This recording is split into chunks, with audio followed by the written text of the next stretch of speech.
Thoughts on Thursday, Reverend Miller. I'm Stuart Holmes. We're wearing our masks today just to remind us to be safe when we're indoors, and there's been a few scares, but we think we're all good, but we'll keep our masks on today.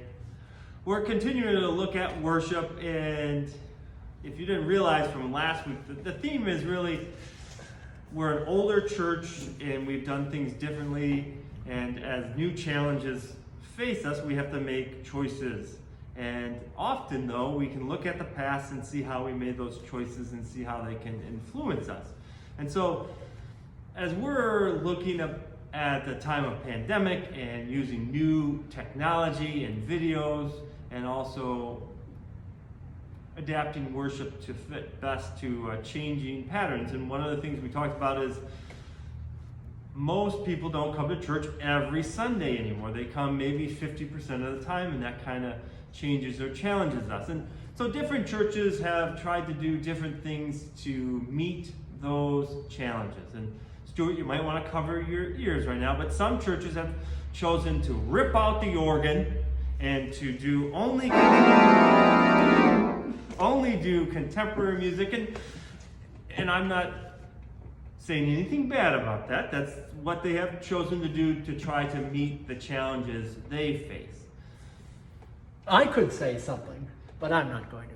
And we won't let them. So, but as you can see, we still have an organ. We talk about that. And so we still are doing what you might call traditional music here. We're using the liturgical calendar and the lectionary. And I also think, well, those are old and ancient traditions. They, to me, are perfect for our time and this ability when people don't come every Sunday. If you look at the lectionary, that's a 3-year cycle. We talked about that last week, and that gives a certain rhythm and a certain repetition that even if you miss, you can still stay connected. And the liturgical calendar, that also helps us. And we, in essence, have 5 seasons in the liturgical calendar, and we're almost done with this year's calendar. And in the last Sunday of November, we start over again with the first season, that's Advent.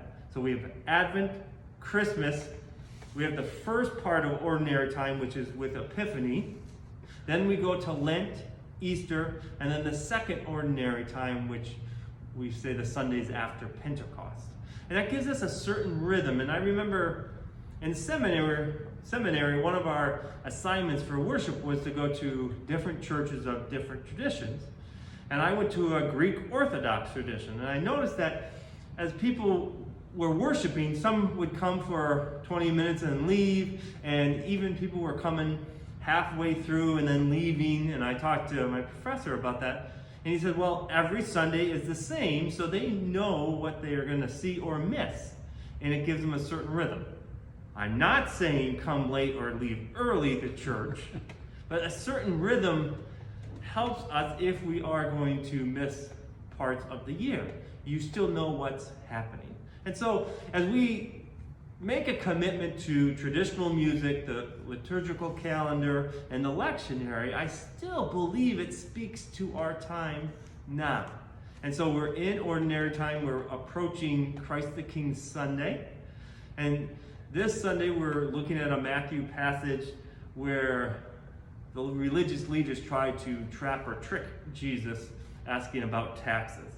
And so as we look at that, we look at our music and that certain rhythm, I think we're going to see it speaks to our time. These ancient traditions speaking to modern times. So those are my thoughts. My turn? Yep, with the organ. This is a kind of a tough thing, but you know, you talk about traditional and contemporary music. If you're talking chorally, here at Old Paramus, we have a blend. Mm-hmm.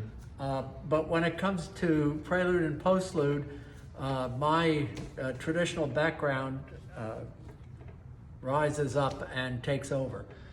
I love the music for the pipe organ, and that's not to say I don't like contemporary music, but as a church musician, I was trained, I'm comfortable, and it's wonderful. talking about traditional, César Franck has been a point of discussion between our Thursday talks and certainly with the congregation many times in the past. He was at Sainte Clotilde in Paris. He represents the French Romantic era in organ music, and is probably the most famous. I'm going to be playing the Prelude, Fugue, and Variation over the next 2 Sundays. I'm doing something a little unorthodox. This is a 3-work piece. I'm going to play this Sunday the beginning movement and the last movement, the Prelude and the Variation.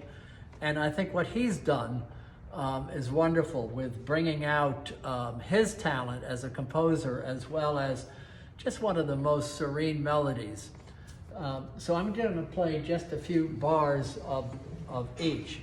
The Prelude has a beautiful melody in the upper hand and the accompaniment in the lower hand.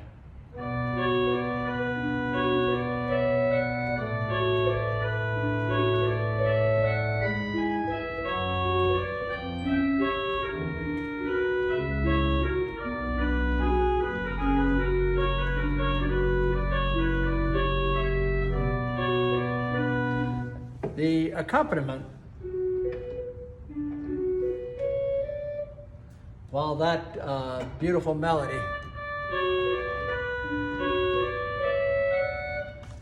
is used in the variation that is to follow, but listen to what he does.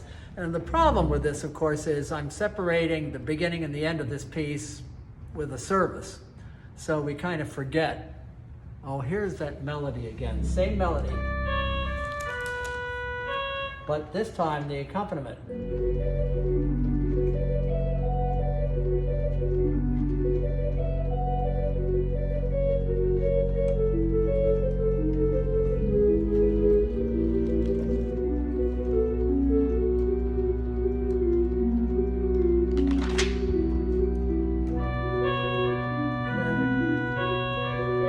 That melody sneaks back in.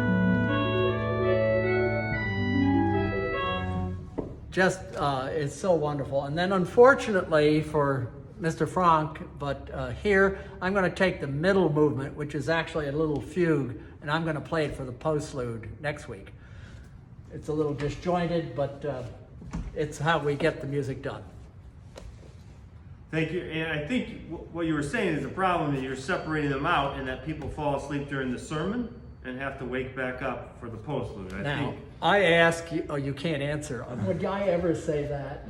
I think you implied it, but so as you hear from Stuart and as we look at these thoughts on Thursdays, it's really just to bring the worship to life, knowing that you might not see the music or certain parts in other parts of your life, but until you come to worship.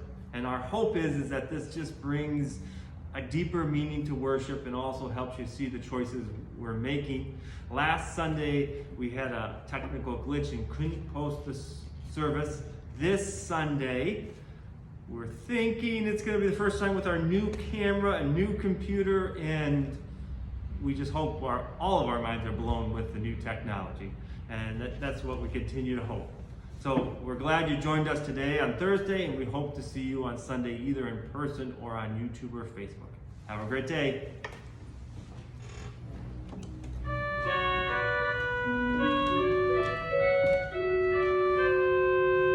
Oh.